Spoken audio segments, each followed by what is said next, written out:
I'd like to welcome you all to Conscious in the Cloud. Today's talk is going to be more, I guess, following the lines of a trialogue, which means that you'll have 3 speakers, plus you can ask audience questions as well. I'm Tom Barbalet. I work at Netflix, hence the space. And my background is in artificial life. When we were planning this talk, we were going to have a third speaker, Bruce Damer, and he was going to talk more about his cloud artificial life experimentation. So we're a little light on the cloud this evening, but hopefully this will motivate you folk to think about attending again and perhaps offer talks or presentations. I know there are a number of folks here who do work in the cloud and do have a cloud background, so we're certainly looking for future speakers as well. The reason that we're here this evening is because KMO is in town, he's travelling through, and it was one of the rare opportunities to meet KMO, so I thought I should host the Conscious in the Cloud talk and bring together a couple of us plus KMO to talk about some interesting topics. So my background is I started developing an artificial life project called Noble Ape in 1996. I was 19 and in Australia at the time. I was studying physics and philosophy, and I thought it was an interesting way of exploring consciousness, simulating consciousness and exploring questions in consciousness, in particular how you could simulate artificial landscapes and a rich ecosystem that the noble apes, the sentient creatures in my project, would wander through. In about 2005, I picked up the editorial duties of a site called Biota.org, which had historically held conferences. Larry had attended a few of them historically, but my remit when I picked up the editorial duties at Biota.org was to interview kind of founding folk in the field of artificial life, such as Larry, and a number of other folk. And through that, there was a series of, I guess, regional talks called Grey Thumb, which basically provided a backbone for the artificial life community. We have Alan Dell here who filmed a variety of those. But probably about 2 or 3 years ago, somewhat ironically just before I moved to this part of the world, these talks started to trail off. So in starting the Consciousness in the Cloud talk series, I wanted to bring together folks who are cloud engineers and also people who simulated consciousness, and Larry will hopefully talk a little bit more about some of the stuff that he's done with Polyworld specifically in that light, in particular quantizing consciousness, which I think is a pretty interesting subject, particularly when you start to look at cloud computing. But anyway, that's me. I'm Tom Barbalet, and Kevin, KMO, as you're our guest, would you like to introduce your background to the folks? I once saw the amazing Randy give a presentation where he came out and there was a mic on the podium, and he stood behind it and he started talking, and he's talking to people about how they probably made some assumptions that weren't warranted, and then he stepped away from the podium mic, and his voice was still amplified because he was wearing a lapel mic. But I am wearing a lapel mic. I'm KMO. I'm sort of the 9/11 to Tom's Patriot Act, in that the Patriot Act was conceived well before 9/11, but the opportunity of 9/11 opened up a critical juncture, and the Patriot Act, which had been languishing, it was sort of the pent-up frustrations of those who were looking to avoid the catastrophe of the peace dividend, to basically push through some reforms that wouldn't have gone through otherwise. So I said, hey, I'm coming to town, and Tom said, hey, I've got just the venue, and by the way, it's not your presentation that you're going to be giving. We're going to do a trialogue on my subject, which I've probably had in mind for a while. Which is okay. I'm happy to talk about it. I'm the host of the C Realm podcast. The C in C Realm stands for consciousness, so this is no great stretch for me. I went to grad school in the mid-90s, and I studied the philosophy of science and the philosophy of mind. And I was very interested in what would later come to be known as the notion of a technological singularity. And I was also a devotee, you might say, of Richard Dawkins. And Richard Dawkins wrote a very famous, at least in artificial life circles, program called The Blind Watchmaker, which allowed it was a very simple thing. There were creatures that had just a handful of genes, I think maybe 8 genes, and you would get a sort of random variation on a particular creature, and you could pick one and then do another variation, and get 8 more, and you pick one, and you're just gradually selecting these changes, and you would get some very, very complex shapes from this very simple algorithm. And multiple repetitions, multiple iterations of just selecting the thing that appeals to you. And what this demonstrated was that with something very, very simple, you could, over time and with iterations, get something incredibly complex, but more importantly, something that the designer of the program did not intend and could not have predicted. That is not necessarily life, but it is certainly indicative. It is certainly evocative. And so that's something I'm very interested in. And when I started doing the C-Realm podcast, I had the C-Realm domain for a decade before that. So when it came time to do a podcast, when I discovered podcasts and I discovered I could do one, there was never any question as to what it would be called. It would be the C-Realm podcast. And I thought I was going to be interviewing people like Hans Moravec and Ray Kurzweil and Werner Vinge, and none of those folks returned my emails. So I interviewed the people who did return my emails. And the people who did return my emails, I was not only interested in technology, I was also interested in farming at the time. I was very excited about the books of Michael Pollan, and I was trying to start a small farm. And I started talking to people about farming. And if you start talking about small farms versus big industrial agriculture, you run into the question of petroleum. We basically eat petroleum. It would be more efficient if we really could just drink it down and gain sustenance from it. But instead, we pour petroleum over every aspect of modern food production, from irrigation to running the big combines to fertilizer and then transportation. Although with all of that, still the most energy-intensive portion of the whole process of field to plate is when you cook it. So for those of you who are into raw food, kudos.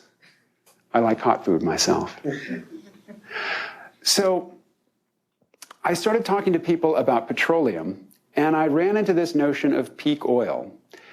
And the notion of peak oil is fairly complicated, but it can be summed up rather simply, which is just to say that oil, which is a very necessary part of our economy and which is very much tied to economic growth, is a finite substance. Eventually, there will come a time when we cannot extract it as fast as we want to use it. And in terms of conventional oil, that came in 2005. Since then, we've had the expanding wedge of hope, which is the ability or the so far successful attempt to make up the difference between declining crude oil production and the total demand for energy with things like, well, unconventional fuels, biofuels, shale oil shale, which are two different things, believe it or not, gasified or liquefied natural gas, which you can run cars on, and slowly, not nearly quickly enough to really keep this mode of living going, but the electrification of things that used to depend on liquid fuel. So your Priuses out there and your Chevy Volts and things like that. Those are a step. Oh, and driving over here, I was driving a 92 Ford Ranger with a camper shell on the back with Arkansas plates, dented up because it sat in a field with cows for 5 years and the cows just bumped up against it. I was behind this sleek red Tesla Motors something or another. It was a lovely contrast, those two vehicles. So I started talking to people about peak oil. And at the time, my life was not going so well. I had about half a decade prior to that, a little more, I had made a single phone call. And with this one phone call, I had made more money than I had made in all the rest of my life put together. That was the day that I called the brokerage and I exercised my Amazon.com stock options. And I said, exercise them, sell them all. And then I got to go and play for a good long time, didn't need a job. But then the money ran out. And I had a decade-size hole in my CV, my resume. And I was living in Arkansas, northwest Arkansas, not exactly a hotbed of innovation or high-tech industry or economic activity at all, really. I was trying to start a farm, and I ran out of money while building the house. I had to move to a place where there was an economy.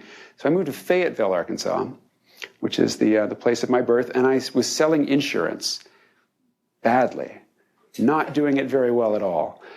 Sinking deeper and deeper into debt. So I had gone from being a self-described libertarian and singularitarian to a disillusioned libertarian and singularitarian, struggling economically, not very happy with my situation, and being a human being, looking for some story which justified my position and said, this is not your fault.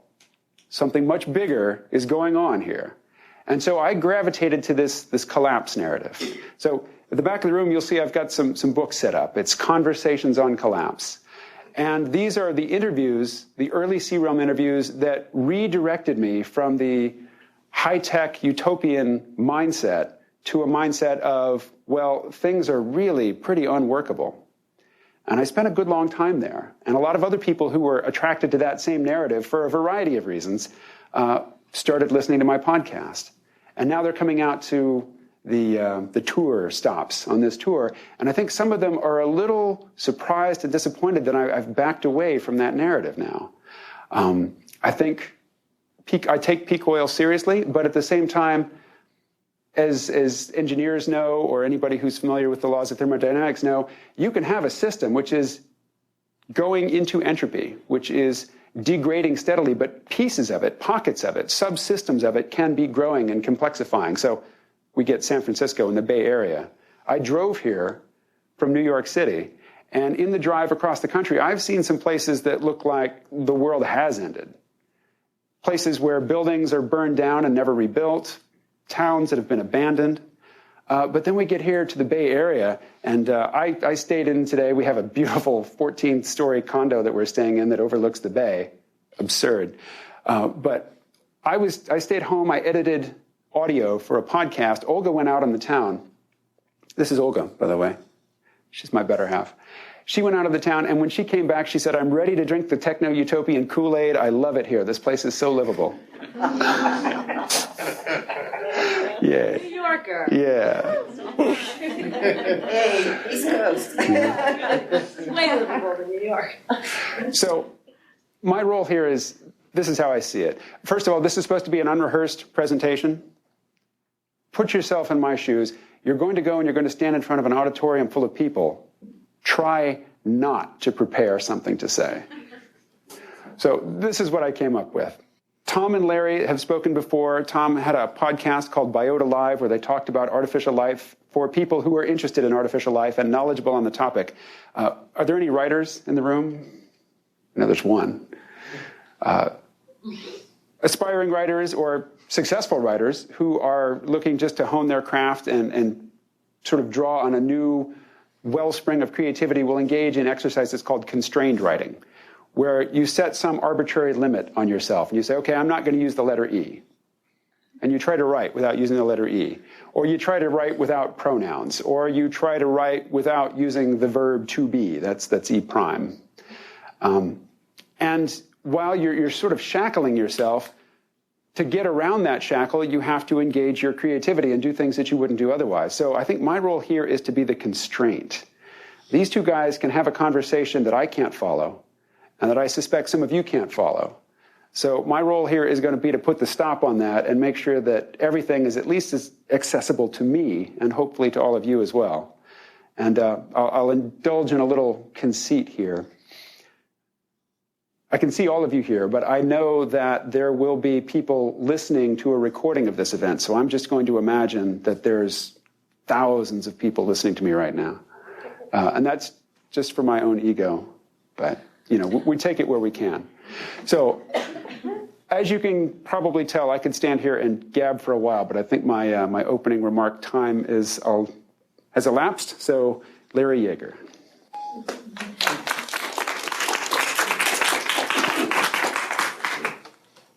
I think I will let my little agents run around the screen and do strange things while I introduce myself to you. There they go. You don't need the music. John Hassel. Anybody know John Hassel? My favorite composer, period. So after studying aerospace engineering and doing computational fluid dynamics and then going off into computer graphics land, where I was able to work on the first motion picture to use CGI to replace models and miniatures, use photorealistic computer graphics, The Last Starfighter. And everywhere you see the planet Jupiter in the film 2010, that's my baby. And the flying owl, the opening title sequence of Labyrinth, was my baby. But that company was around doing computer graphics for film a little too early. We went chapter 11. We were at that stage where we'd show people an effect and they'd say, wow, that's really fantastic. We did Star Trek The Next Generation. Before it came out, we did a test of the new design of the Enterprise, had a camera shot that showed somebody walking around behind a window and pulled back and back and back and back and back and back and showed the whole ship. And the people that looked at it were just blown away. And then they went and used models and miniatures because this CGI stuff was just too weird. Now, of course, it's everywhere. But while I was there, I had an opportunity to do a little side job for Alan Kay and the Vivarium program at Apple Computer. And computer nerds will all know Alan Kay. He's the guy who invented object-oriented programming and the language Smalltalk. If you can imagine a time when someone had to invent those things, he invented overlapping windows. They'd been tiling the screen before that. He says, well, you've already got it kind of boxed in. Why don't you just let those things float? And it's famous also for the Dynabook, which was sort of a white paper design for the first laptop long before there were laptops. They had this idea. Alan always liked to say that research can't have a goal. It can only have a direction. So it's like saying, I'm going to try to design the flying buttress. Oops, done. Because now I know it's the flying buttress. But instead, what he had the idea was he had a forcing function. In our case, it was a computational ecosystem. The idea being that kindergarten through sixth graders would be able to come up to this specialized program interface and program an ecosystem in the computer. And so they learn about the interactions of the animals, and they learn about the life cycles. And, oh, by the way, they'd be programming it to do all these things. So they'd also learn those skills. And the idea was that if this system, this software, can be powerful enough to do an entire computational ecosystem and yet programmed by a fourth grader, it must be both very powerful and very simple to use. And so those were his forcing functions to do this work. I just got very interested in the computational ecology, that ecosystem in there, and what you could do with something like that. I had the great good fortune to go to the very first Artificial Life Conference, 87, I think it was, 87 or 88. Richard Dawkins was there. Chris Langton, the founder of the field, was there.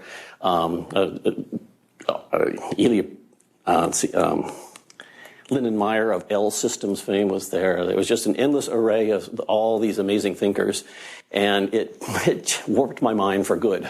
I decided that I needed to do this thing, and had an excuse since I was already working on computational ecosystems, theoretically. So I proposed this strange, this strange idea to Alan Kay, and he said, yeah, go for it. Bought a Silicon Graphics Iris 240 GTX, which was really something in the day.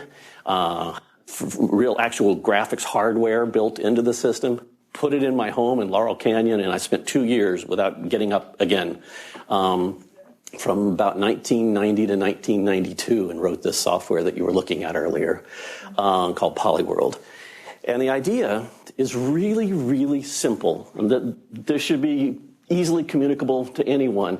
The idea is that every example we have of an intelligent system, an intelligent organism, has come about through the evolution of nervous systems in an ecology. Evolution because it explores the space widely and yet produces more and more useful and more successful agents, organisms. Nervous systems because evolution discovered that you could put together these things that were wired together and sent pulses to each other, and it worked really, really well for encoding information about the environment. And ecosystem because all that nice, lovely smarts isn't worth anything unless it helps the agent survive and reproduce in the context in which it lives, its ecosystem. So I put all those three key ingredients together in a piece of software and have these artificial agents that evolve neural network topologies, the design of the network of their brains, and that have to survive and reproduce in this environment. And what you were looking at before was the food was appearing sort of optimally difficult to get to down these channels with barriers separating it that the agents could not see over.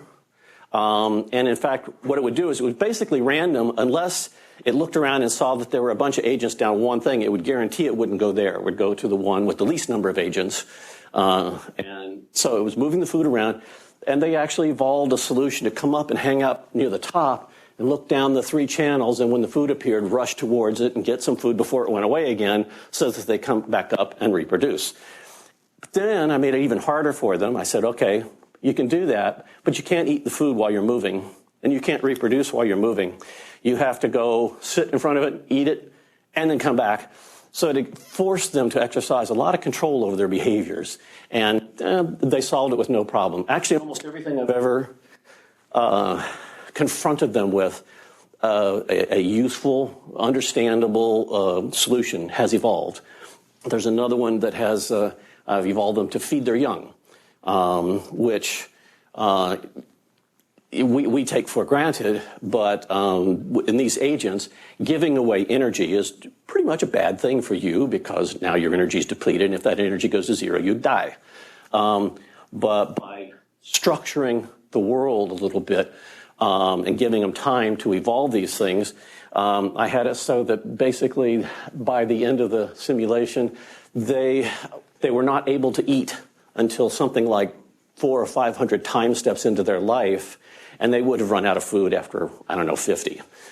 So they had to evolve a solution that involved the older agents feeding the younger agents in order for the population to persist and survive.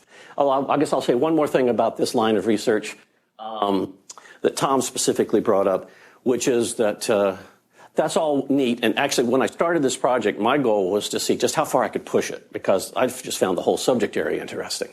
But then I entered academia and discovered, but I also need to produce quantifiable scientific evidence. And actually, I'd had some of these ideas right from the outset. The very first paper on Polyworld from the 1992 A-Life 3 conference that actually appeared in print in 94 because the editor was a little slow getting stuff out. I speculated in the end about if we just had some information theoretic way to look at the dynamics over different scales of these neural computations going on in their brains, maybe we could find some threshold above which we're willing to say they're alive. I was trying to answer the question, are they alive or not? And it's a hard question. The people have come up with things like, actually one of the most popular is it squishes when you step on it. But people have tried to come up with a laundry list criteria. Farmer in Berlin in the A-Life 2 conference came up with this idea of a whole bunch of things that if it satisfies all these, then maybe you'd call it alive. But the thing is, I could argue that the agents in Polyworld satisfy all those already, satisfied them in 1992. And I don't think that means that they're alive. I think, not necessarily anyway, I think it means we need a better definition of life.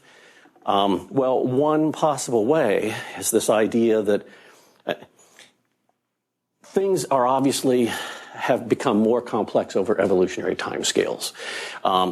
That's not to say, you have to understand that a cockroach is every bit as adapted to its environment as we are to ours, perhaps more so. But you wouldn't argue that it's equally complex to a human being. And if you had a way to measure that complexity, you might could say that, anything above, 0.003, you'd have to start calling alive. And so it turns out that in the same year that my first paper came out and speculating about this stuff, a fellow who became a colleague at Indiana University had come out with exactly what I was looking for. What they call TSE complexity or neural complexity, TSE for Tononi, Sporns, Edelman, the authors of this paper. And the idea is, again, simple in principle, a little hard to compute, but basically the idea is that all of our brains, in order to be complex, actually any complex system, not just brains, but especially brains, need this trade-off. They need to have cooperation amongst the elements of the brain, and they call that integration, okay? But it also has to have specialization of components at different scales. They call that segregation. So it has to have both integration and segregation in high degree to have a really complex system. And those things are naturally kind of fighting each other, and yet you need both of them. It's an interesting thing, and they came up with an information theoretic way to measure this directly. It's hard to do in wet brains, but by gosh, in an artificial life system, you just record the activation of every neuron at every time step for every agent in the simulation over the entire evolutionary run. Done. It's a lot of disk space, but you do it, and then you go back afterwards and you can compute all these things. And one thing I've been looking at is the ability to say how evolution drives complexity growth. And in fact, it does. During periods when those agents are adapting to their world, they need to get more complex dynamics of their brain, and evolution will actively drive the complexity up. Then it turns out a good enough solution comes along, and evolution will say, okay, cool, we'll stick with that for a while, and it actually kind of stabilizes it, and complexity is going up and up and up and up, and then it kind of plateaus like this, but then you get punctuated equilibrium. Well, after a while, an even better solution, and enough better solution comes along, and it'll pop up again, and complexity will rise again. And you can quantify this stuff. So we're actually trying to get close to the ability to say what it means to have complex neural dynamics, be able to measure it, quantify it, and talk about how far we can get with our evolutionary systems. So another favorite part.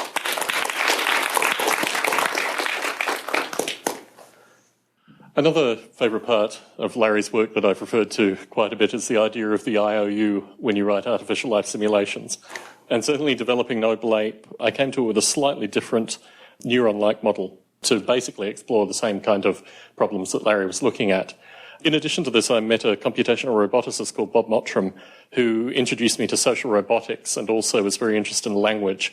So the IOU that we've written currently in Noble Ape is that we will find a way with the cognitive simulation that was developed to actually evolve language, but there's a lot of interesting stuff that goes on with language as well, particularly when you get communication about food, locations, and also just random gossip, which seems to actually be a large part of the communications of the Noble Apes. One of the things that interests me is the idea of the cloud with regards to artificial life simulation. KMO, you gave a beautifully succinct definition of the cloud.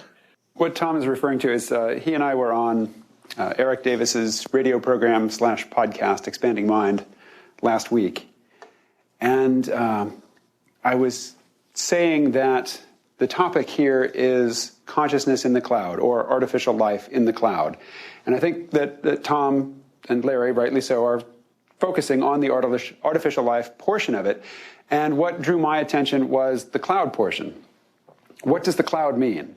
I think just sort of at a first blush, the cloud means that either our storage or our computation is not taking place locally, but it's off someplace else. So, we do something on our local machine, but really it's stored or it's processed on a server that is remote. But that's not all that the cloud is, because the internet really is a variety of things. It's a bunch of things that all come together under this one heading. So, it was ARPANET or DARPANET and maybe various bulletin board systems and Usenet and email, of course, and listserv discussion groups, facilitated by email. And then there was AOL and CompuServe and all of these different things which were separate but connected. We called them the internet. And it was sort of a Wild West sort of thing in early days.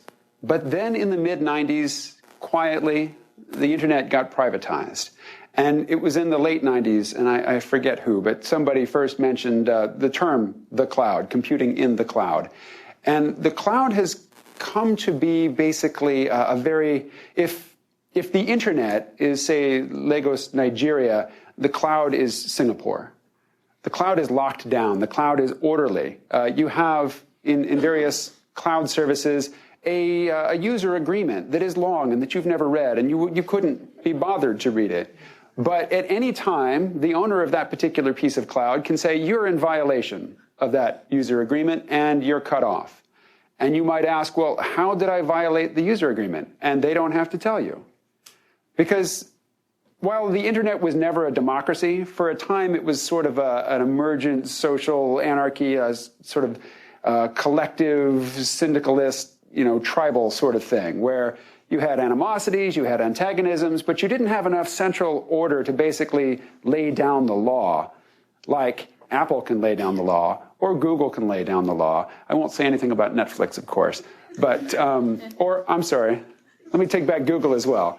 We'll say Apple and Facebook, those evil corporations can lay down the law like this. And so what I was wondering is, what are the implications of artificial life or consciousness? And I'm more concerned with consciousness, because artificial life, what is alive, what is not alive? Well, I think we can all agree cows are alive, right? And I'm not a vegetarian. I'm not here to chide anybody. I eat meat. But we kill cows for our convenience, for our pleasure. I don't think there's anybody in the room who would insist we can't live without hamburgers. We can't live without beef stroganoff. We like these things. So we kill cows. So sure, maybe some artificial entity, some embodiment of an algorithm out there in the cloud satisfies various criteria for being alive. So what? We're still going to do with it as we see fit. But what if somebody makes a convincing argument that it's conscious, that it's alive? Not just alive, but it's conscious, it's self-reflective, it has feelings, it has interiority, it has subjectivity. It has all the things about ourselves that we hope get preserved, whether, in the afterlife, if you believe that, or if you're looking for embodied immortality via transhumanist dreams. There are certain things about yourself you care about. There are certain things that you are willing to part with. So I've got a toenail that's getting thick and kind of ugly, and I'm willing to part with that. That's not an essential part of KMO. But my memories, my feelings toward certain people, my feelings about creativity and community and consciousness and cognition and other words that start with C, these, I think, are fundamental, and I want to preserve them. So my question, I guess, for both Tom and Larry is, in the cloud, if something is conscious, whatever that means, what do we owe it? And if suppose we treat the things that we judge as being conscious in the cloud as human, but then we look around into human society and we see that all humans are not created equal. Some humans have it really well, some humans have it really good, some humans have it really bad, and some humans insist that they have it really good even though they are really tied up in knots inside and really resent the way that they get used, but they're not going to let on because they're still hoping to climb the ladder.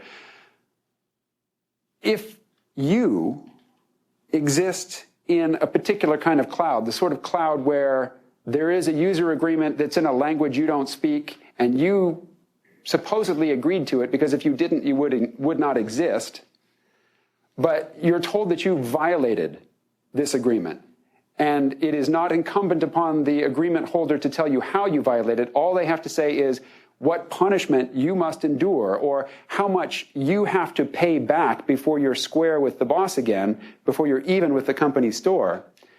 If we build things that really are self-aware, they really are complex enough that you just cannot countenance treating them the way we treat, say, beef cattle, then what is the implication of the fact that they are realized in a cloud that is not a democracy, the rules of which are not even explicit, at least not to outsiders? I don't have an answer to that question. It's just something that sends a little chill up my spine when I consider that the answer to that question might be answered in the boardrooms of corporations whose only purpose in existence is to maximize shareholder value. So I'll just leave it there. So many parts. Yes. So I've run the Noble Ape simulation for more than 17 years, and I get emails frequently from users. And some of the users have very interesting relationships with the Noble Apes. Recently, I was contacted by a fellow in Germany who's run the Noble Ape simulation for tens of thousands of simulated years. He's catalogued family trees and a wide variety of quite interesting phenomena through the simulation. And he said to me that he was out swimming with his family, and he thought to himself, do the Noble Apes experience water? When they swim in the water, are they having the same pleasure that I'm having swimming with my family? And what happens when a user drowns a Noble Ape, or when a Noble Ape drowns? And what happens with Noble Apes mourning? And what are their relationships with their family structures? Because obviously they talk about family members, and, you know, we can track this through the simulation. And primarily because he was talking to me as opposed to email correspondence, it really gave me pause for thought about the way these simulated entities exist. They don't necessarily exist this way as for the creator, but certainly for the folks that are using the simulation, they can get those kind of experiences. Now, we are, from an artificial life perspective, an open source, publicly accessible, currently talking at an open talk, far behind whatever is going on potentially associated with the descriptions within the NSA, maybe stuff that's going on at Amazon, maybe stuff that's going on at Google that I don't know about. But in terms of artificial life simulators, we are very early days in terms of our use of the cloud. But with folks such as Larry, who have done work linking simulated entities with human brains and variables that track both of those things, we have a very interesting experience ahead of us, because we can take our simulations that we've developed for tens of years and put them in environments where they are no longer limited by computation, by memory usage, by processor usage. Noble Ape has been used by both Apple and Intel for tracking processor metrics. And they were very much obsessed with, N-core processors, where they increased the number of core processors, and they wanted to work out the number of 8 brain cycles per second, which is the metric that a couple of engineers at Apple came up with. And the interesting thing through that process was that they were dealing with individual computers. They weren't dealing with clusters of computers. They weren't dealing with the cloud, fundamentally. But even through that, they could create really interesting metrics. And I think the thing that interests me as an artificial life simulator, particularly looking at the potential of the cloud, is that I can take aspects of Noble Ape, aspects of the simulation, aspects of the consciousness simulation, the language simulation, and move it over potentially thousands of processors with virtually limitless amounts of memory. And the thing that interests me, that one of the questions I wanted to ask Larry is associated with Polyworld in the cloud. I've not followed the recent developments of Polyworld. I follow it on, I think, GitHub. I'm not sure who's maintaining it currently. Virgil Griffiths was maintaining it for a period of time. But I'm interested in hearing from Larry associated with what he thinks the potential taking a simulation like Polyworld and removing some of the prior constraints associated with processors, associated with memory, those kind of things, and what you see the expansion as being. It has actually been run on a large cluster. And that's still not exactly cloud computing, but there were some constraints on Polyworld that it needed a monitor and other things like that. We've kind of beat all those down so that you can deploy it on a large cluster of machines. It takes another. I've done a lot of thinking about a life at home version for Polyworld, and it becomes difficult if you want your agents to be able to interact with each other, and that's kind of, they're the most important part of the environment, really, is all those other agents. You have to manage a lot of communication back and forth between machines or with a centralized server or something. And it's a real challenge to make it run truly out in the cloud. Although there's the other version of the cloud, which is just basically, it's a lot of compute power. And that's not terribly different than a cluster of machines. And you could probably throw it at that today with just a little bit of work. Yeah. So in terms of the ethics questions, have you had users approach you? I mean, a young Virgil Griffiths or someone like that who's come to you and said, these things have rights because they exist, they feed, they have families, all these kind of things. And when I turn off the computer and they all go away, it has an emotional impact on me. The people ask this question, yes. So far, especially perhaps being the guy who wrote every line of that code initially, I don't really have any problem turning it off. I just don't. I don't think they're alive by any useful. Well, even again, I think alive is a tricky term. I think that calling something alive is really just a convenient shortcut for us. That we know what it looks like. We can talk about it, but is a virus alive? You take a tobacco mosaic virus, you can break it down into its constituent acids, amino acids and stuff, put them each in a separate jar on a shelf, go away for 3 months, come back, put them together, and it will reassemble into the original virus and go on with its life cycle. Is that alive? I think that you get above a certain level of complexity, and we just all kind of agree. We'll call that alive. And even then, we make value judgments. You were talking, KMO was talking about we sacrifice cows for our pleasure. And I also am an omnivore. I was evolved that way. I figure we're all going to be eaten. I'm going to be eaten someday, even if it's just by bacteria. So I'm kind of on the food chain. No choice in the matter. And we make a value judgment that the degree of life, I mean, people aren't used to thinking in terms of degrees of life. It's either alive or it isn't. But actually, I think degrees of life is a pretty good way to think about the issue. And this business that I've been doing with quantifying intelligence or quantifying neural complexity smacks a lot of quantifying intelligence, which to me conflates on purpose with quantifying degree of life. So I think there's actually a useful concept there that we can think about just how alive something is, not just whether it is or isn't alive. And we're going to be drawing lines in the sand saying that above this level, you have to treat it differently than below that level. I think all of our stuff is below that level at the moment. I have no doubt it will get above that level someday. And when my machine talks back to me and tells me things that I didn't expect it to say, that show that it has self-awareness, introspection, and the ability to draw its own conclusions about the world, then I will not turn it off. Or if I do, it will only be because I have an absolutely perfect copy and I can get it over on this other machine that I don't have to turn off. That's one nice thing about being a software agent, is that there at least is the hope that you can have absolutely perfect copy and just take it over here and run it over there. And you might have a little, a blackout for a moment, but other than that, won't even know that it happened. So if you establish various tiers, and you establish a tier which moves it into a realm that you would call intelligent, and then somewhere through that realm, I'm assuming you exist as well. Well, beyond just intelligent, I think my agents are already somewhat intelligent. Okay. But go ahead. So with the respect that you will think twice before you kill them. Right. Then what happens when you reach things that are above your own intelligence? How do you gauge this? Then I hope it doesn't turn me off. So do you feel that there are certain systems that already exist, things like the financial system, which could fundamentally turn us off in certain cases? And do you quantify that with a greater degree of intelligence than yourself? No.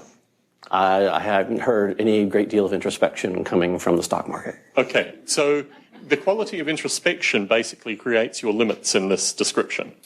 I do. Self-awareness is an important aspect of this. Okay, but you have to judge the self-awareness. It's True. not judged by the system. So the stock market could be self-aware internally within itself. It's just to do with your judgment associated with the stock market that moves it in that direction. It's true that I'm making a value judgment. I'm deciding that the stock market isn't self-aware. But I think that's one of those things that, claiming something is self-aware requires some degree of evidence. Well, evidence that you'd respect versus the stock market respecting the evidence of it being self-aware. Some degree that we as a community of self-aware agents have to respect. Okay. So clearly there are people that have that level of respect for the stock market associated with its self-awareness and its maintenance. Are there? I believe so. I believe so. What is the boundary? What are you going to call it? I mean, this is the stock market right here. We engage with it. It doesn't have a boundary. The stock market exists, right? So we learn here, we go and we relate to the stock market differently. We influence it. So I think the complexity of the stock market is in fact driven by exactly, it's us that's driving the complexity there. it's not a bounded thing, like when you talk about your simulation, which is so stuck on that. Well, I think it's bounded. I mean, it doesn't come in, we don't influence that simulation. In simulate, which one, the Polyworld? Yeah, no, we don't influence that. They only influence it themselves. Well, I set certain parameters, so I suppose I do influence it in a way. I don't interact with them routinely. So we're moving perfectly to the audience question portion of the... Are there any questions? A primary question is, how do you define consciousness? That's a very difficult question. I'm sure you've all heard of artificial intelligence, and there certainly is artificial intelligence existing in the world today. I think what's important is another letter to put into that acronym, and that's a G, artificial general intelligence. So there are trading algorithms in the stock market that can perform calculations and can perform actions much more complex and much more quickly than any human brain could. But as Larry says, they're not self-aware. They don't ask why.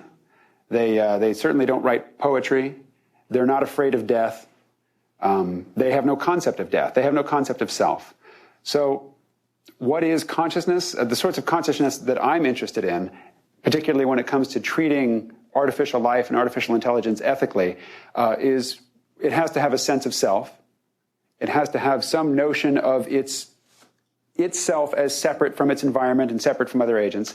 It has to fear pain. It has to be averse to something. If it feels no pain, if it feels no fear, if nothing you do to it causes it any concern whatsoever, then you don't really, I don't think, and this is my ethical intuition, that you don't owe a lot to it. You don't owe it good treatment. My concern is that I very much agree with what Larry said, that all of the sorts of artificial intelligence and artificial life, at least that I know about, are well below the level of complexity where we have to worry about their rights. And I don't think that the noble apes really know what it feels like to be wet. And I don't think they know the grief of a child drowning. That's an intuition, and you might have an argument to the contrary. But my concern is this. Our intuition about what constitutes enough complexity to be considered alive is, if I say something funny, you laugh. If I make eye contact, you make eye contact back. If I say something and you react in a certain way that I judge, oh, your feelings have been hurt, and I'm now scrambling for some way to reframe what I've just said so it's not as painful. These are all intuitive indicators that I'm dealing with a general intelligence. But what if the eye contact thing doesn't work because this thing doesn't have eyes? And what if it doesn't laugh at my jokes because it doesn't have lungs, and it doesn't have the sort of psychology that is the product of evolution in, as a social primate, with your chief concern really being your position in the eyes of your fellow beings, because your survival is linked with their survival, and your intelligence and your ability to survive in the environment is emergent from the cooperation that is just part of your genetic, your makeup, what has been gifted to you by natural selection. What if the thing that we're talking about is well above the level of complexity where we should consider its ends? But it's so different from us that we don't recognize it. It doesn't trigger any of our intuitive notions about what is a living, sentient being that is deserving of good treatment.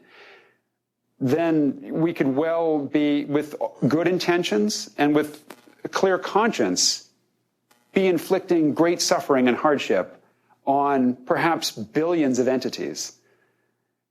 That I don't know how to prevent it. I don't even know how to detect it, but it is certainly a concern. Somehow I knew that I was going to be painted into a corner and the anthropomorphic divide would be somewhere around there. When I lived in Las Vegas, I had the opportunity to meet a couple of people who do write stock market programs. And the notion of, and are very, very, very wealthy because of it. And a number of folk in the artificial life community have kind of dabbled in this area as well, some more successfully than others. But the thing that's very curious associated with creating artificial life-based, or at least artificial life-inspired stock market tracking programs, is that they are aware of their own interaction with the environment. They have to be. Because basically, if they're dealing with the quantity of shares that would make someone a lot of money, they have to be able to see the reaction, counter-reaction associated with it. A counter-example to the humour point as well. Just living in the UK for a period of time, you realise that certain jokes that fly here won't fly elsewhere. And I'm certainly very mindful that humour is more than just something that, all humans can be used to be tested on. It's in fact very complicated and quite interesting in and of itself. But I think the definitions of consciousness that have been described here, in particular the notion of self-reflection, are relatively weak against the scrutiny of some of the simulation software that is used or has to be used to interact with environments like the stock market. And certainly I reflect on the meetings I've had with people who do write this kind of software, and they are very, very aware of this as a concept when they create the software, and have written quite extensively on this as well. But it's a very interesting field to bring in, and they do, of this couple that I met, come to the Bay Area periodically, and I would certainly love to bring them to this venue to talk more about their simulations if they want to enter this kind of forum. But yeah, very, very interesting. Any other questions? Can I say something about that before we move on? Be careful of the word aware. I think there's a classic AI, A-Life story that shows how you were misusing it. When people were trying to figure out how do you define something as alive, one of the first definitions that people come up with is, well, it's something that senses its environment and responds to it. And responds to its interaction with the environment as well. Mm-hmm. And then some wag says, yeah, my thermometer does that. My thermostat does that. My thermostat does that. And a thermostat is aware of its environment in exactly the same way that stock market program is aware of share price. It has some way of sensing it. That's absolutely true. But when we're talking about awareness, especially self-awareness, we're talking about the ability to reflect upon that measurement. And I don't think any stock market program has that. It would have to, because its interaction with the environment is not like the thermostat, where it's purely self-regulating. Its interaction can also have the feedback, which is very negative. It's not like just raising a temperature. It's interacting with something that has both raising and lowering characteristics. A thermostat deals with raising and lowering the temperature, and if it goes too far, it turns around and goes the other way. But that is through relatively interpretable characteristics, whereas the stock market program, in terms of its awareness... but now all you're saying is that because it's more complex than you can easily grasp, it's therefore aware? Self-aware? I don't think so. So what are you saying specifically associated with self-awareness? There has to be some mechanism for the agent in question to, unfortunately, I just fall back on more words that are saying the same thing. Reflect upon, internally imagine. Self-concept. A self-concept. Yeah, I don't for a moment think that software has a self-concept and awareness of itself. I'd like to offer... But I'm willing to just stop arguing about it and little piece, move on to audience and then questions. Acknowledge that somebody has the mic, or like the conch in Lord of the Flies. I think that what I'm getting from you, and this is just my attempt to offer you a different way to phrase it, is that an entity not only has to be sensitive to changes in its environment and have responses to those changes, but it has to care. And I don't know that the stock market trading algorithms care. I think they just do what they're programmed to do. If they don't care, then they don't get used. But the only caring that is there is programmed in so that they try to make money on the sales. Right. Let's acknowledge the person with the mic. Do you really see a social ecosystem of peers as necessary for evolution? Because it seems that if you do program a whole bunch of different beers, you are using up the amount of computational power you have in a cloud. So wouldn't it be more useful just to have a single entity? Because that does seem to be our limiting barrier or boundary, right? It's an interesting question. I mean, and there are people, Cynthia Brazil, Yes, at MIT. who basically has the notion that you just create one really, really good learning robot, and by design you make it as cute as humanly possible, and then you get people to train it. You get people to raise it like an infant, and it will become smarter and smarter and smarter. And that's certainly another way to approach it. I wouldn't say that no one way has fully succeeded yet, so we don't know the best way. I happen to think evolving it in an ecosystem is one attractive way. Honestly, we've made so much progress just within the last decade at slicing up cortexes and pulling out the underlying full, complete structure and building models on this stuff that it's entirely possible, I think, that we will get to a brain in a box by basically measuring, modeling, and emulating real physical brains before I can successfully evolve one of that level of complexity. So I'm not trying to convince anybody else to do this. I'm just saying, here's what I did, here's why. And it's an interesting approach, but there are lots of interesting approaches. Let me just say, you have an excellent voice. Okay, I'm going to take on the far corner and work through with a lot of questions. So in your program, the robots, your entities, you have set a goal for them to eat the food, and they're trying to go to that goal. Do you think there is a cloud like AI that sort of explores its environments without any goals set by the programmer? And can this be used to sort of have the cloud do research instead of humans doing research and publishing papers? Well, let me clarify one thing. I mean, to a certain extent, you're right. It's just that there's no rules built into the little agents about food seeking. It's just that if they use energy just by living and by all their actions and by the activity of their brains. So if they don't go replenish it somehow, they'll run out of energy, they'll die, and they won't make offspring. That's why all that's going on here is honest to goodness natural selection in the computer. It's the amplification of valuable traits. That's all that's going on. There is no goal to eat food. It's just the fact that if they don't eat food, they won't make many babies, and so they won't be as represented in the next round of the population as the ones who did go eat food. And so they will make more babies, and they will make babies that eat food because they're like their parents, and so on and so on. So there's no rules about going and eating food. That said, if we could make cloud agents that really, really needed factoids, bits of knowledge in order to survive and reproduce. But there's a goal to be alive then, no? Well, there's not even a goal to be alive. It's just that if you're not alive, your offspring aren't alive. And yeah, there's absolutely nothing driving them to even live.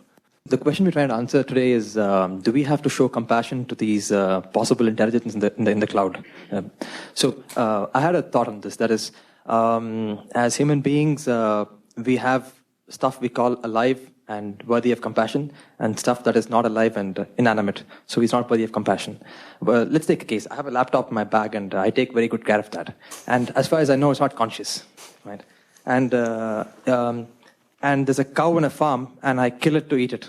And I would say it's somewhat aware. And if I'm waging war in a different country as a soldier, I'd go and kill a fully sentient human being on the other side. So doesn't it tell us that it doesn't matter if you're sentient or not? It's a matter of, is it useful to me or not? Right? That's one thing. And another scenario is if we meet an alien species that is far more intelligent than us, and they're bent on destroying us, would we not destroy them? Would we not make an attempt to destroy them? So isn't the question then that it is irrelevant if it's sentient or not, but it's relevant that it's useful to us or not? I'll start. I think it's very relevant that it's sentient or not, right up until it's trying to kill you, and then self-defense is perfectly reasonable. No? Well, a lot of ethics there, a lot of deep ethical questions. One might argue that war is unethical, that it is not a behavior that we engage in that is within the bounds of what is ethical. It could well be that, well, I certainly agree that if something is trying to kill you, then self-defense kicks in and, you have a right to self-preservation. But typically, somebody who is, say, living in Kansas, just graduated from high school, and they can't find a job, and so they enlist in the military and they're sent overseas, and then they get into a situation where, there's shooting going on and there's somebody else trying to kill them. Well, that doesn't seem like a clear-cut case of self-defense to me. So there's something called the naturalistic fallacy, which is to say that if something is natural, if it occurs in nature, then it is therefore good. War is existent. We see it. It is a constant in human history. Therefore, we can just appeal to it and say, look, here in war, here is a situation where we kill something that we know is ethically, or which is sufficiently complex that we owe it some sort of consideration. But because people have been doing this forever, then, it is justifiable, it is something that is okay, and so we can take this precedent into this other arena of artificial life or artificial intelligence and say, look, we kill over here, so why can't we kill over here? And I think we really should re-examine, the whole picture and say, well, yes, we have been killing over here in these circumstances, but we've often entered these circumstances quite voluntarily. And it's not self-defense. So maybe we shouldn't take this over here as a fixed referent and apply it elsewhere. Maybe we should just be more open. My concern about treating artificial life well, there's two sort of polarized possibilities. One is that you create something that's really cute. It's got big, shiny eyes. It smiles. It's attentive to your body language. And you are just very naturally treat it with consideration. It may have no self-awareness whatsoever. It may have no interior life at all. It may be as close to alive as your laptop there. But you treat it as if it is a child or a puppy or a kitten. And then you could have something which is a box on wheels and has a crab-like manipulator arm. But it has a rich interior life, and it has aspirations, and it has hopes, and it has exquisite sensitivities and feelings, but it can't communicate them to you because it doesn't have eyebrows, and it doesn't have a voice. And it can absolutely detest the work that it is put to. And which is worse, that we treat something that has no interior life as if it did, or we treat something that has an interior life as if it didn't? And that's a rhetorical question. I think the latter is certainly something to be avoided. And so I think we need to err on the side of caution when it comes to treating things well. But at the same time, Tom is prepared to say that the noble apes, the critters in his simulation, deserve a certain level of consideration. And my intuition is that they don't, but I don't trust my intuition. Because my intuition is very specific to my genetic evolutionary lineage.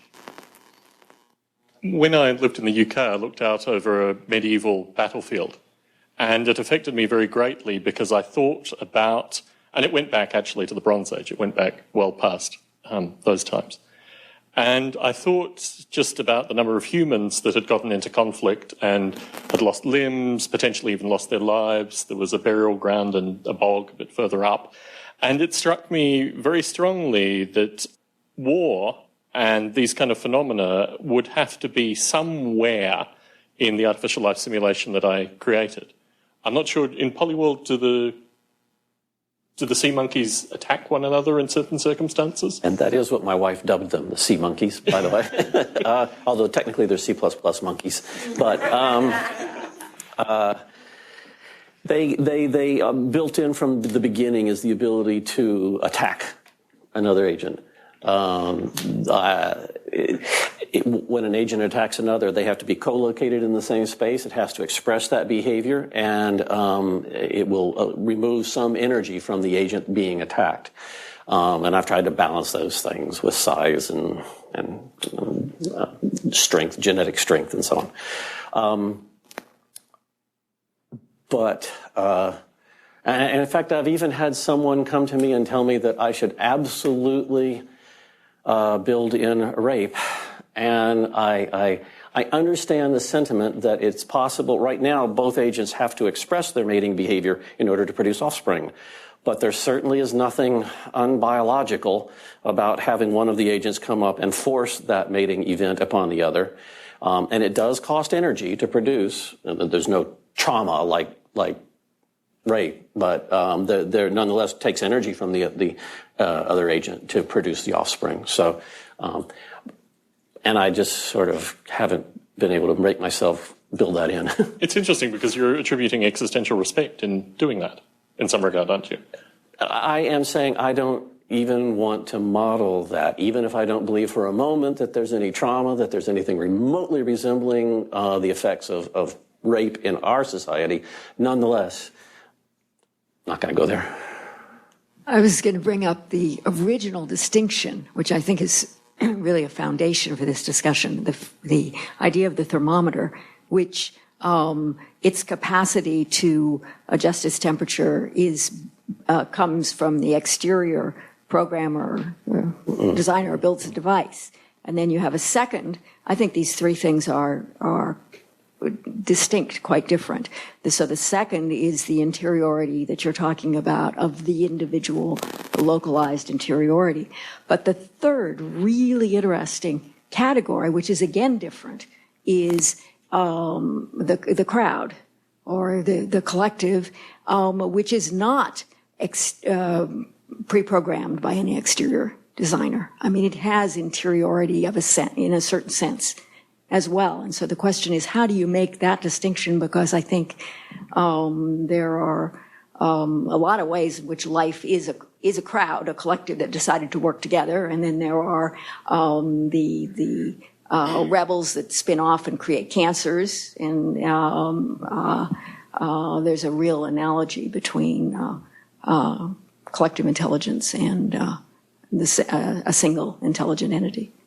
As I understand it, the question is, it has to do with emergent behaviors in crowds and emergent characteristics and properties. Emergence toward coherence, yes. Toward coherence.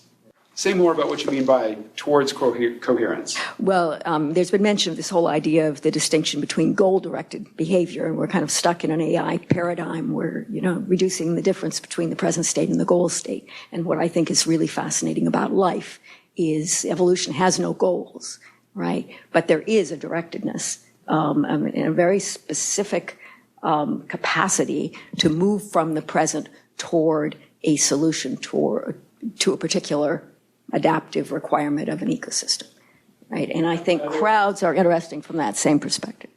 I think you have to be really careful of what you mean by directedness, because you're imposing your perception of directedness on something else. Well, okay, so let's look at locusts. Locusts all move in the same direction.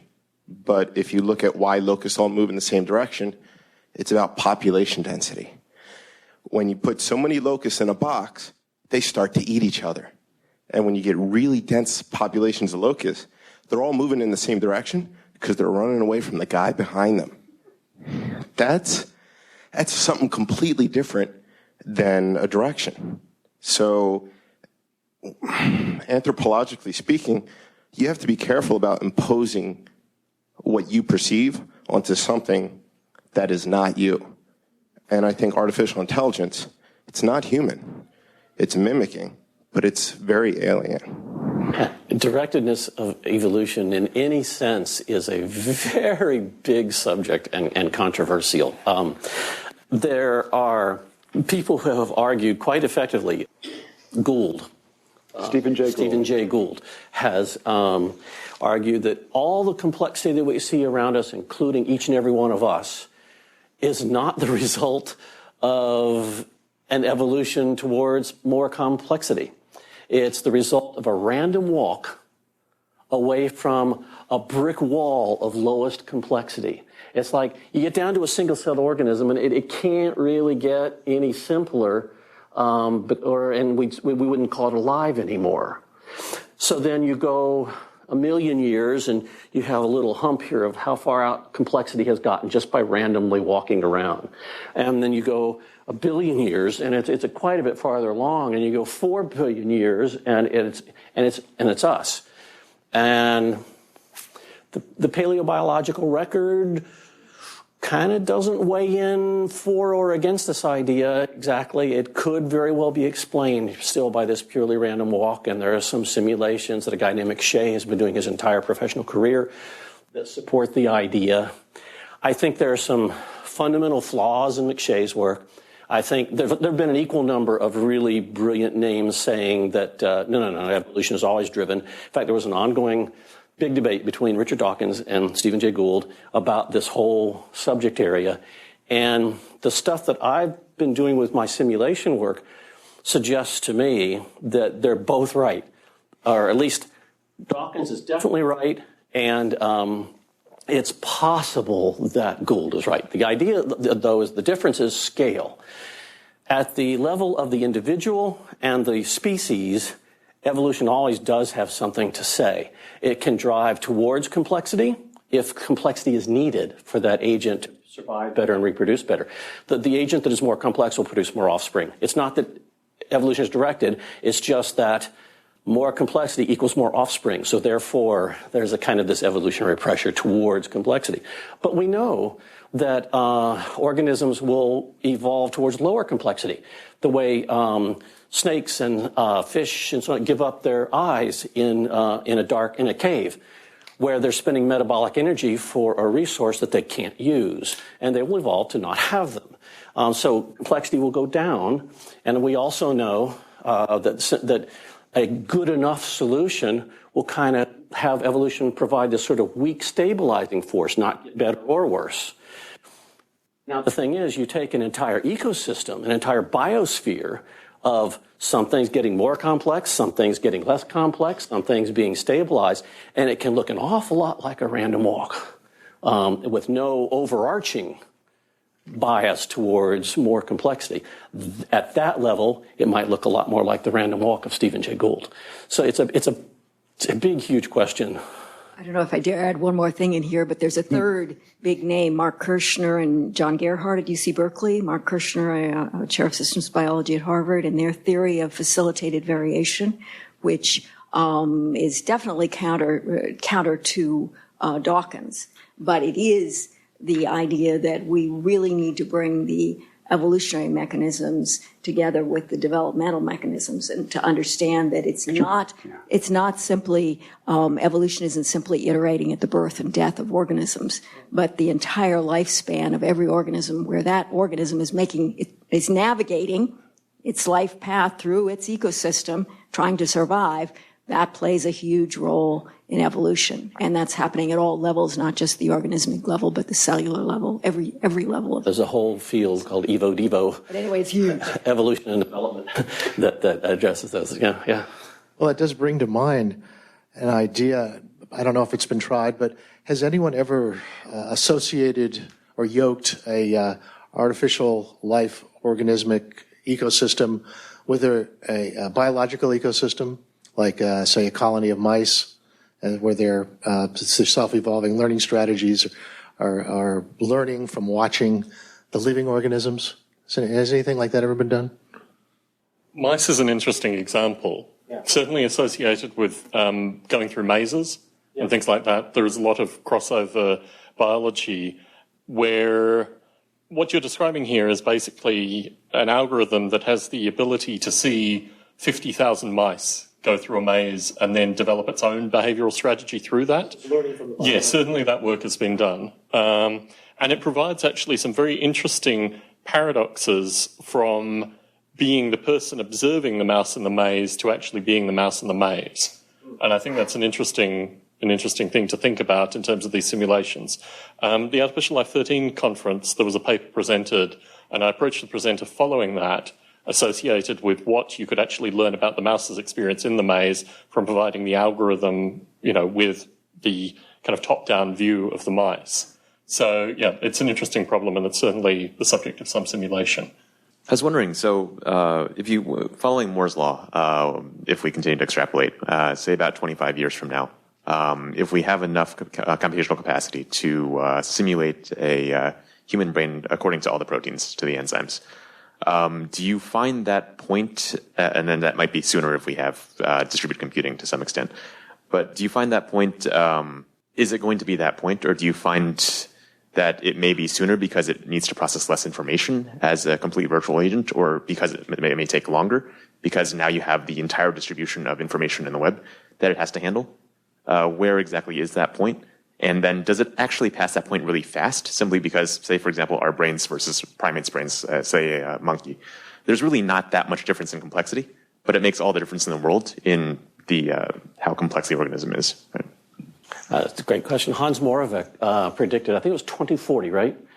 He did the extrapolations, Moore's law, and what we think it would take, the compute power needed to do a brain, and predicted 2040, I think, is the year that that machines would begin to surpass the computational capacity of a human brain.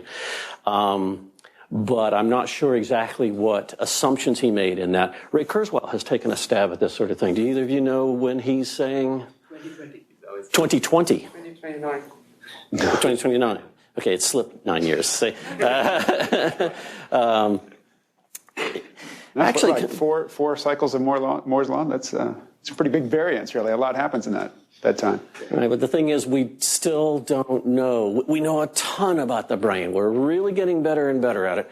But there's a guy named Stuart Hameroff who, for 20 years or more, has been saying that all this stuff about neurons and the way they integrate and fire is nonsense. What's really going on are quantum mechanical calculations in the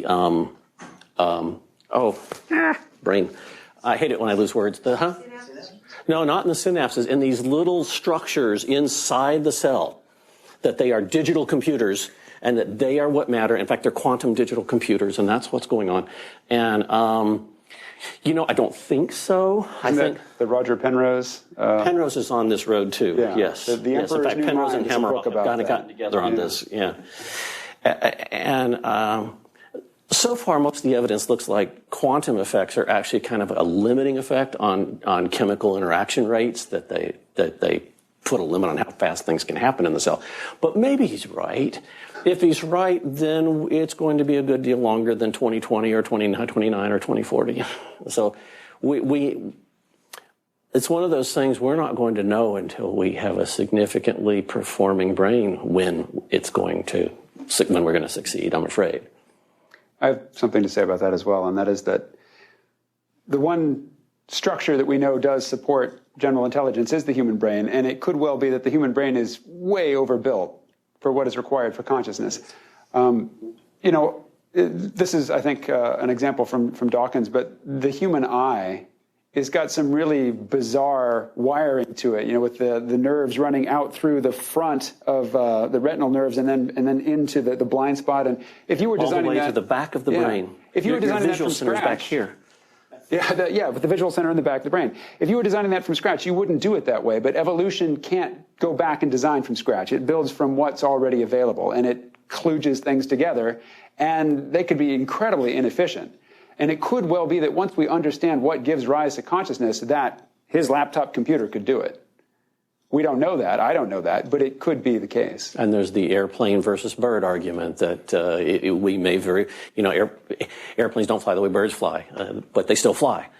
We may discover some of the underlying themes that drive consciousness, drive intelligence, and be able to implement it in an entirely different way.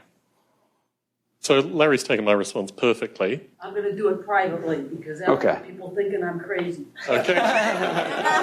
Fair enough. I stood up here and proved I am. So physics a little bit, and I've been studying that. Are you familiar with Bruce Lipton?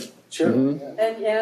And Rupert Sheldrake. Yeah. And so what if our perception is completely wrong, and we've gone and created all this stuff based on something that's kind of an incorrect perception? then it would make whatever you're doing be based on that. It wouldn't really come out right, would it? If it's kind of based on faulty stuff? Given the consequences of being wrong about this stuff, it's very important to consider all possibilities. And then what about the observer having influence over the outcome? How does that fit in with what you guys are talking about? Because I'm completely unfamiliar with what you all are talking about. I think that's a general concern with all human action. I don't know that it has a specific ramification in this discussion. If there is one, I mean, I'm open to it. As I say, the thing that I fear, the thing that I think is just the worst case outcome is that we create things that are capable of intense suffering and we don't recognize it. And if there are quantum effects, if there are observer-dependent effects that give rise to this, I have no clue as to what they would be, but it's certainly something to lose sleep over if you think it's a possibility. Microtubules, by the way. That's what Stuart Hammeroff is on about. I'd like to... I think we've all agreed that there's no such thing. Intelligence is not binary. It's not like something's intelligence or it's not. So this idea that it's a spectrum is kind of interesting, and that you've measured it. You have this measure of segmentation and integration is kind of fascinating. I was just wondering if you could speak a little more about that. What was the purpose behind that? Was that like if we get to 0.8 then we're conscious, or was it is there a similar consciousness measure that you have as well? We do seriously hope that something like that will be possible. There's one of the original authors of that TSE complexity, the T, Giulio Tononi, has also more recently published a series of papers on what he calls phi, which is this blend of graph theoretical and information theoretical measurement of the capabilities of a network. And the idea is that you could take a network design and poke at it in different ways, stimulate it, and read out information about it, and turn that into a measure of just how much phi, I was going to say how complex, but he wants to cast it in terms of this new metric, but basically how complex its dynamics can be, and he states that at least there's a very good chance that a high enough level of phi will be a measure of consciousness. In fact, he even goes on to describe sub-regions as representing fundamental aspects of our thought. Maybe. I would ask you to perform this thought experiment. Suppose you have an entity who appears to be suffering and is asking for mercy. And then you have somebody who has a complex but seemingly cogent argument to support the notion that that thing has no feelings whatsoever and that you don't owe it anything. The Cartesians, followers of René Descartes, they used to vivisect animals. They used to nail dogs to walls and cut them open. And normal non-philosophers around them were aghast, and they thought this was horrible. And the sophisticated philosophers mocked the simpletons who thought that animals, who are just mechanisms, had the same interior life and sensations that we do. So for me, the question of what constitutes consciousness, if it doesn't jive with my immediate visceral intuition, I don't really care, even if it sounds really convincing. If somebody is arguing that this thing which exhibits behavior which to me says pain is not really in pain, I'm not interested. And I'd just like to add that we don't have time. I could go on for a couple of hours upon animal cognition and animal intelligence, and there is a profound degree of intelligence throughout the animal kingdom. It is exactly a spectrum. It's not just intelligent or not. It's not just alive or not. There's this amazing spectrum of intelligences and behaviors that you would recognize and that cognitive scientists recognize and say, yeah, there's a theory of mind in the scrub jay. Yeah, okay, that's all I want to say.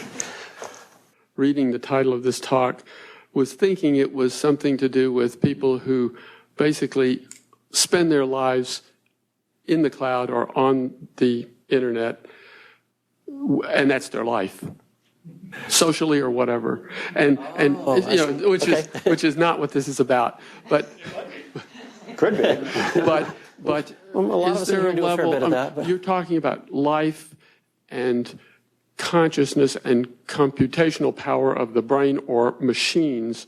So you could say that this Watson computer that IBM has that's doing incredible things of its own could be conscious, but isn't there a factor that from our perspective of understanding what consciousness is, that there's going to have to be some kind of a melding of organic with electronic or machine to get to this point of consciousness in a machine? I don't believe so. I think emulation of biology. So if you have a machine, it would have to be able to reproduce. It would have to be able to, I mean, besides you can say a plant is not conscious, but it's alive. Yes, absolutely. You could say that, okay, this is science fiction just for a second. But we're talking about something that's sufficiently far in the future, we might as well consider it science fiction. If you had a conversation with Data from Star Trek The Next Generation, or any android that you can sit and have a conversation with about, which of the Matrix films was your favorite,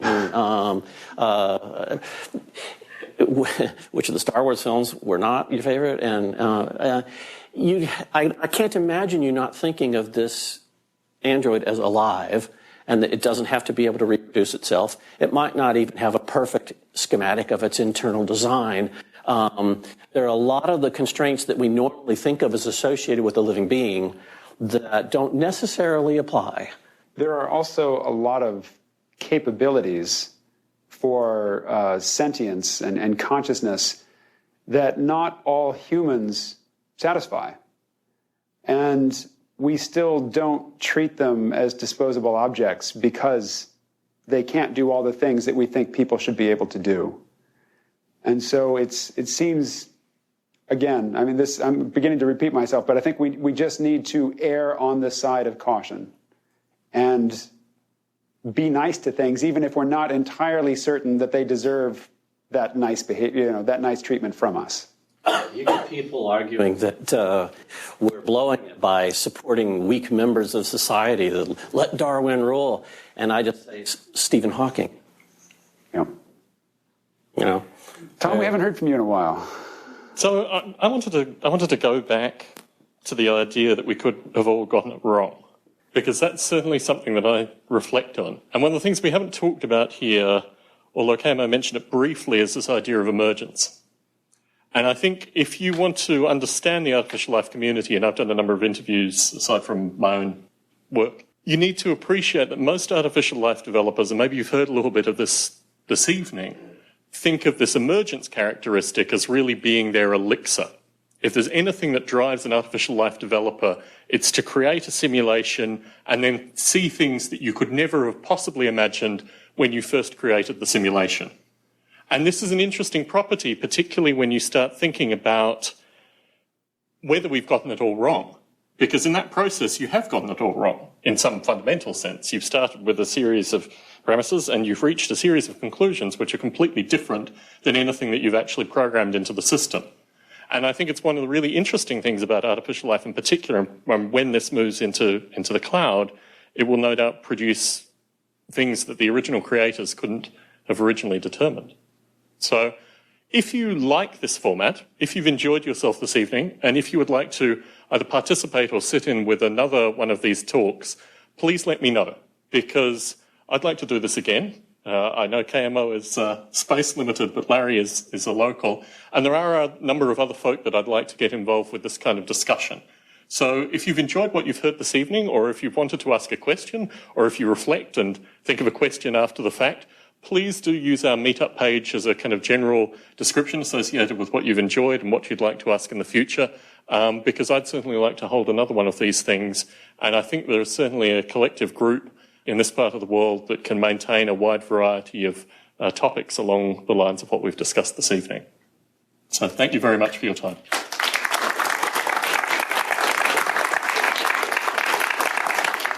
And thank all of you. There were, great discussion, great questions.